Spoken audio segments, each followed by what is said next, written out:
नमस्ते, मेरा नाम शुभम है और आप मुझे ब्रेन ऑफ बिहार पे देख रहे हैं। सहारा इंडिया से रिलेटेड कुछ अपडेट है। अपडेट इसको नहीं बोलेंगे, एक इन्फॉर्मेशन है जो कि हम समय समय पर लेते रहते हैं।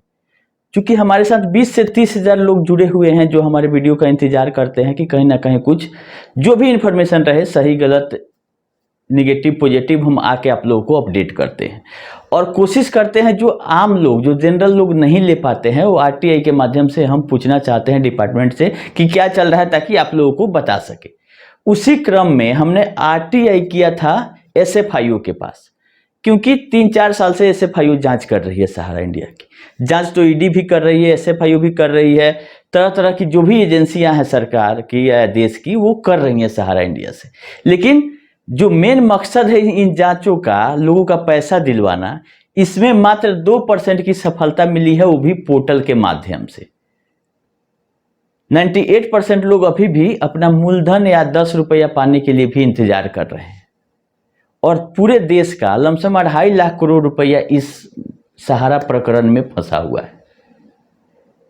बैंक का आप मानेंगे तो 90 दिन में अगर कोई भी आप लोन पे इंटरेस्ट नहीं चुकाते हैं 90 दिन तक कंटिन्यूअस, तो वो लोन एनपीए के श्रेणी में आ जाता है। वैसे ही पूरे देश का प्रिंसिपल माने तो 1 लाख 1.25 लाख करोड़ और विथ इंटरेस्ट, क्योंकि आज के डेट में हम लोगों को चाहिए, तो 2.5 लाख करोड़ से ज़्यादा की लायबिलिटी होगी सहारा ग्रुप की।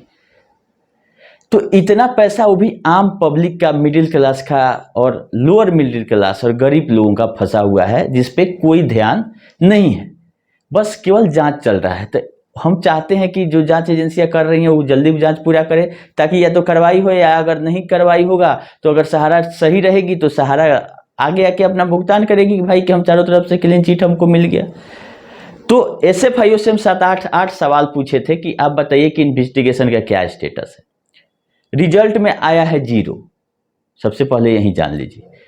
एसएफआईओ हमको एक्ट समझा दिया है कि एक्ट में लिखा हुआ है कि जिस इंफॉर्मेशन से जिसका जांच चल रहा है उसकी गिरफ्तारी या उसके अगेंस्ट में कार्रवाई करने में दिक्कत आ सकती है, प्रभावित हो सकती है, उस इंफॉर्मेशन को देने के लिए आरटीआई में कोई ये बाध्यता नहीं है।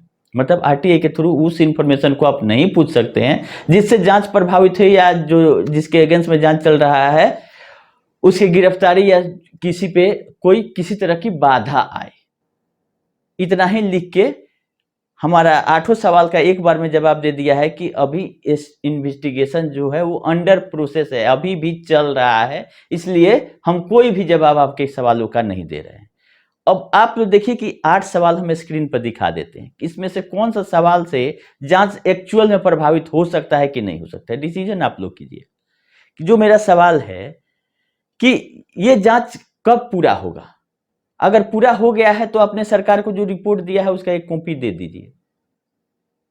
आपने सेंट्रल रजिस्ट्रार से कोई कम्युनिकेशन किया है क्या कि अगर कंपनी, जो 9 कंपनियों का जांच चल रहा है, उसमें सेंट्रल रजिस्ट्रार की जो चारों सोसाइटियां हैं इससे कहीं लेन देन हुआ है? इस जांच में, इस फ्रॉड में, चूंकि नाम ही है सीरियस फ्रॉड इन्वेस्टिगेशन, मतलब फ्रॉड के ऊपर का जो फ्रॉड, जो महा फ्रॉड कहते हैं, जो महा फ्रॉड होता है तो ये एक ऑफिस इन्वॉल्व होती है। और 3 कंपनियों का जांच हुआ, उसके बाद से अगला 6 कंपनी का भी डिमांड किया गया एसएफआईओ की तरफ से कि लेन देन और 6 कंपनियों का है तो हमको इनका भी जांच करने दिया जाए। हालांकि सहारा नहीं चाहती थी, लेकिन सुप्रीम कोर्ट ने उस पर ये ओके किया कि हाँ जांच आप कर सकते हैं। सुप्रीम कोर्ट जाना पड़ा एसएफआईओ को। अच्छी बात है कि एसएफआईओ ने सुप्रीम कोर्ट से जाके परमिशन। लेकिन 9 कंपनियों के बाद हमने पूछा था कि और कितनी कंपनियां इन्वॉल्व हैं, क्योंकि किसी की 500 से ज्यादा कंपनियों का लिस्ट मेरे पास है।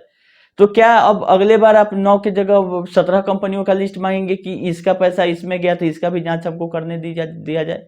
क्योंकि एसएफआईओ जो है वो कंपनी एक्ट तहत काम करती है, वो किसी सोसाइटी की जांच नहीं कर सकती है। जो कंपनी एक्ट से प्राइवेट लिमिटेड या लिमिटेड कंपनियां हैं उसी की जांच वो कर सकती है, तो सोसाइटियों की जांच वो नहीं करेगी। लेकिन जो मेन खेल हुआ उस फाइनेंशियल, कमर्शियल और रियल एस्टेट हाउसिंग से होते हुए एमबी वैली, जो कि मेन कंपनी है जहां से खेल शुरू हुआ था, उन मुख्य 9 कंपनियों का जांच कर रही है एसएफआईओ। वो वहीं से रिजल्ट आ जाएगा, लेकिन उसका रिपोर्ट आए तब तो। लेकिन मेरे 8 सवालों में से किसी का भी जवाब नहीं दिया गया है। सीधा ये बता दिया गया है कि आप इतना जान लीजिए कि स्टिल मतलब अभी भी प्रोग्रेस में है जांच, इसीलिए हम कुछ आपको नहीं बता सकते हैं। मेरा सवाल गलत नहीं, ऐसा नहीं कहा। इसके पहले भी हमने आरटीआई किया था, उसमें बोला कि जांच प्रभावित हो सकती है, कि उससे नहीं, 1-1.5 साल पहले का बात। लेकिन आखिर जांच चलेगा कब तक? जब रिजल्ट आके लोग क्या करेंगे? कितने लोग मर गए, कितने लोग इंतजार कर रहे हैं कि पैसा मेरा आज नहीं कल मिलेगा, एसएफआईओ का जांच का कुछ रिपोर्ट आए जिससे कि सहारा पे कार्रवाई हो ताकि वो पैसा दे। इस मकसद से हम आरटीआई करते हैं कि कुछ इंफॉर्मेशन है, लेकिन बताने वाला नहीं चाहेगा तो आपको नहीं बताएगा। यही सिस्टम है देश का। हमने सेबी में भी आरटीआई लगाया था कि मीडिएशन का जो पोर्टल पे दिखाया जा रहा है आपका, आप बताइए कि क्या है ये। तो वहां से भी आया अपील के बावजूद कि हमारे पास डाटा अवेलेबल नहीं है कि मीडिएशन में क्या हुआ, हुआ कि नहीं हुआ ये नहीं बताया। डाटा अवेलेबल नहीं है, इसलिए हम आरटीआई में नहीं बता सकते। तो आम पब्लिक करेगा क्या? आपको अपने वेबसाइट पे कुछ पब्लिश नहीं करना है जिसमें इतने लोग इन्वॉल्व हैं, तो इन्फॉर्मेशन तो कम से कम दे सकते हैं। पैसा आज नहीं कल मिले, क्या होगा भगवान जाने। लेकिन प्रॉपर इन्फॉर्मेशन नहीं रहने के कारण हम लोगों को वीडियो बना के लोगों को तक अपडेट करना पड़ रहा है। इसमें समय लगता है, मेहनत लगता है, और आधा लोग समझते हैं कि कमाने के लिए वीडियो बनाते हैं। तो ऐसा नहीं है, अपडेट देना जरूरी है। लोग चूंकि डिपार्टमेंट नहीं दे रहा जिसका काम था, हम लोग के सैलरी, हम लोगों के पैसा के से जिनका सैलरी दिया जा रहा है, चाहे सीआरसीएस हो चाहे एसएफआई ऑफिस हो, सब सरकारी ऑफिस है ये, और पब्लिक के पैसा से इन लोगों का तनख्वाह मिलता है और उनको पब्लिक के सेवा के लिए रखा गया है। लेकिन कितना ये लोग सेवा कर रहे हैं आप लोग देख लीजिए। प्रॉपर इंफॉर्मेशन तक नहीं आ रहा है। लोग चूंकि अब सहारा के जाल में फंस चुके हैं, और एक प्राइवेट कंपनी थी, प्राइवेट संस्था थी, तो जाइएगा सरकार के पास तो बोलिए कि हमसे पूछ के जमा किए थे आप। लेकिन इनका कर्तव्य है कि अगर जांच किया गया तो सहारा ने सीआरसीएस का लाइसेंस लिया, कंपनीज एक्ट से रजिस्ट्रेशन करा के तभी पैसा लिया, तभी लोग जमा किए। ऐसा तो नहीं है कि बिना पेपर का जमा करा लिया सहारा ने। और जमा कराने के बाद दर दर भटकाएगी, ये लोगों को नहीं पता था। अभी भी कुछ लोग उस जाल में हैं, अपने तो मूर्ख बन ही रहे हैं, लोगों को भी कोशिश कर रहे हैं कि वो लोग भी मूर्ख रहें। अरे जो लोग अभी भी सहारा का पक्ष ले रहे हैं, लें, 10 को धमाका होगा, 20 को धमाका, हम लोग धमाका का इंतजार कर रहे हैं कि जल्दी से पैसा मिले, काम खत्म हो, जो हुआ सो हुआ। लेकिन पैसा नहीं देने के लिए ही इतना तिक्रम रचा गया है सहारा की तरफ से, आप लोग जान लीजिए।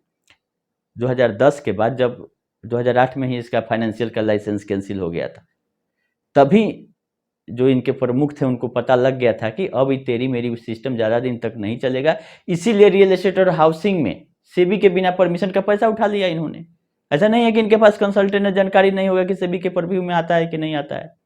लेकिन चूंकि फंड का मिसयूज करने के बहाने सेबी से परमिशन नहीं लेते हुए इन्होंने 25,000 करोड़ रुपया उठा लिया।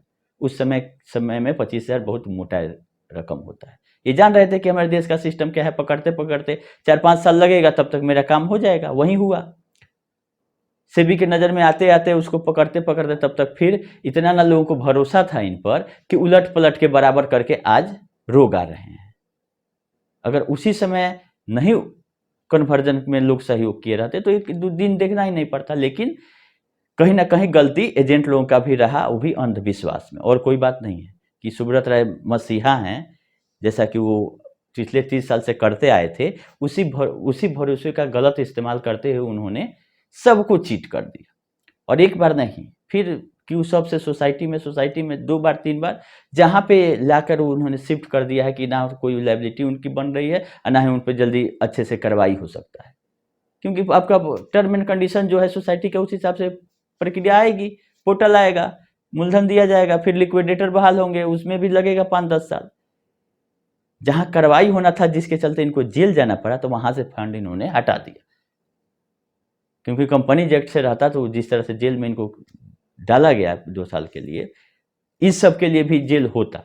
लेकिन अब टर्म एंड कंडीशन इसमें क्या फ्रॉड में बाहर आता है, ये अभी जांच का विषय है, देखिए कब आता है।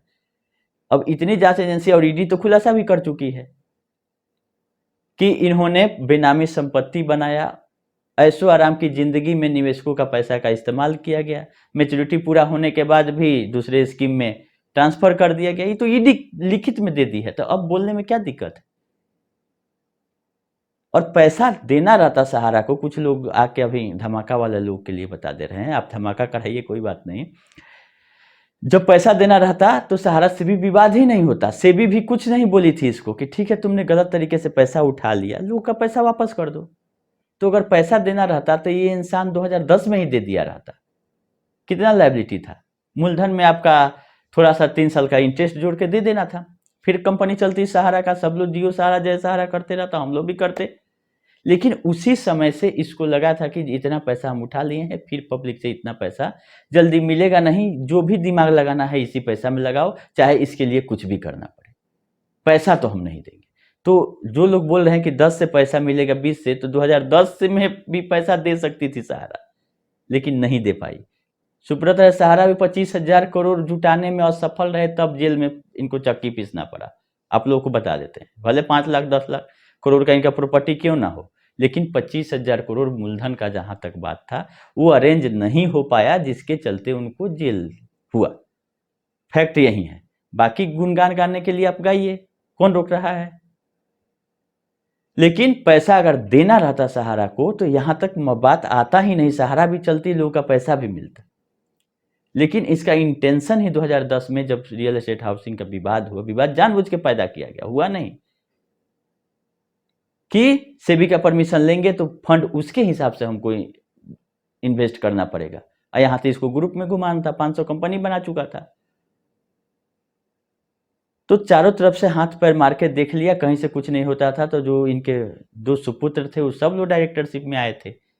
क्यों 2016 में सब लोग रिजाइन करके लापता है आज के डेट में, जब सब कुछ सही है, 5 गुना है, तो आइए ज्वाइन कीजिए डायरेक्टरशिप में, दिखाइए अपना नाम कि हम हैं। ये कुछ लोग आके ज्ञानदानी और ये चाटुकार लोग बोल रहे हैं, उससे नहीं होगा, उनको भी सोचने की जरूरत है। वो भी हमसे ज्यादा पीड़ित हैं, लेकिन वो अभी भी मानने के लिए तैयार नहीं है कि सहारा ने उनके साथ फ्रॉड किया है, टोटली फ्रॉड। और लमसम 4-5 करोड़ लोग इन्वेस्टर और 1 लाख एजेंटों का जीवन बर्बाद कर दिया है। इसमें सोचने की कहीं कोई बात नहीं है। रिपोर्ट का हम लोग इंतजार कर रहे हैं कि जांच से क्या आएगा। ईडी तो दे ही रही है प्रेस कॉन्फ्रेंस में कि फ्रॉड किया है इन्होंने, अयासी किया है, बेनामी संपत्ति बनाया है जिसको हम अटैच कर रहे हैं। ईओडब्ल्यू का आ रहा है कि 1,000 करोड़ का 90 करोड़ में बेच लिया। तो इन मूर्खदानियों को इसमें से क्या मिल रहा है? जब सहारा का 1,000 करोड़ आता तो उन्हीं उसको को मिलता, ये तो 90 करोड़ में बेच दिया, तो इसका मतलब सहारा को लॉस हो गया। तो उसको तो अपना लॉस से नहीं मतलब, उसको तो पैसा आने से मतलब है। जितना रुपया आ जाए, भगला भूत के लंगोट नफा। तो ये लंगोट के चक्कर में है आप कि जितना आना है वो आ जाए, क्योंकि जो भी संपत्ति है उससे अटैचमेंट होगा तो लोगों का पैसा दे देगा सरकार, वो जमाकर्ताओं तक जाएगा। खैर बहुत लोग इसमें लड़ भी रहे हैं, केस भी चल रहा है हर एक जगह। हम लोग भी प्रयास कर रहे हैं जहां तक हो सकता है कि लोगों का पैसा मिले, लोगों को इन्फॉर्मेशन मिले, कि लोग परेशान है, मदद करना हम लोगों का काम है। और कोई भी इंटेंशन नहीं है वीडियो बनाने का। आप लोग जुड़े रहें, अपडेट हम देते रहेंगे। और एक आरटीआई मेरा सीआरसीएस में भी पेंडिंग है, जिसमें हमने पूछा है कि कितना पैसा आपने बांट दिया, क्या कर रहे हैं। देखिए उसके मन के ऊपर है, सब सिस्टम बना हुआ है, लेकिन सबके बावजूद जो मन करेगा डिपार्टमेंट वाले का वही करेगा। आरटीआई में आप पूछते रह जाइएगा, उसको नहीं मन है बताने का, तो कोई भी सिस्टम नहीं है जिससे आप उससे उगलवा सकते हैं। आरटीआई करिएगा, अपील करिएगा, लेकिन उसको नहीं देना है, नहीं देगा। लेकिन लोगों को ये चीज बताना जरूरी है कि ये ऐसा सिस्टम देश में चल रहा है और इसको हम लोग नहीं बदल सकते हैं। ये जो लोग ऊपर जो लोग पहुंच जाते हैं उस डिपार्टमेंट में, सरकारी ऑफिस में, वो लोग समझते हैं कि हम ही सबसे ज़्यादा जानकार है। अब इसमें जांच कहाँ प्रभावित होगी, आप लोग बता दीजिए कि जांच कब कंप्लीट होगा। अगर हम पूछ लिए कितना दिन और चलेगा, आपने क्या अटैचमेंट किया प्रॉपर्टी का, आपने सीआरसीएस से कोई कम्युनिकेशन किया है कि नहीं, कि ये सब बता दीजिएगा तो जांच इसमें कहाँ से प्रभावित हो जाएगी। हमारे हिसाब से तो नहीं होगी, लेकिन अगर बता दीजिएगा तो आम आदमी तक के बात चला जाएगा। ये तो सरकार को इनको बताना है। एसएफआई जो रिपोर्ट देगी वो एमसीए को देगी, मिनिस्ट्री ऑफ कॉर्पोरेट अफेयर्स को, वो अपना रिपोर्ट सबमिट करती है, पब्लिक को नहीं देगी। लेकिन पब्लिक के पैसा के लिए आपको लगाया गया है, तो कहीं ना कहीं पब्लिक को भी जानना जरूरी है कि आखिर आपने रिजल्ट क्या निकाला, समुद्र मंथन से रिजल्ट क्या निकला। जांच होते रह जाएगा, सुब्रत राय सहारा जी अपना जीवन पार कर गए, और जो 2-4 लोग बड़े बड़े लोग बचे हुए हैं वो अपना टाइम काट रहे हैं, वो लोग भी निकल लेंगे। उसके बाद आप केस करते रहिएगा। बाल बच्चा को अपना शिफ्ट ही कर दिए हैं, जिसका कोई आता पता नहीं है। खैर चलिए यही अपडेट था, क्योंकि सुनवाई तो कहीं हो नहीं रही है, छुट्टी का अभी समय चल रहा है हाई कोर्ट और सुप्रीम कोर्ट में। जैसा अपडेट रहेगा फिर हम आप लोगों को करेंगे। ये इन्फॉर्मेशन था तो हम सोचे कि आप लोगों तक हम पहुंचा दें, और फिर अगले आरटीआई में या कुछ इन्फॉर्मेशन रहता है तो हम आप लोगों को आगे अपडेट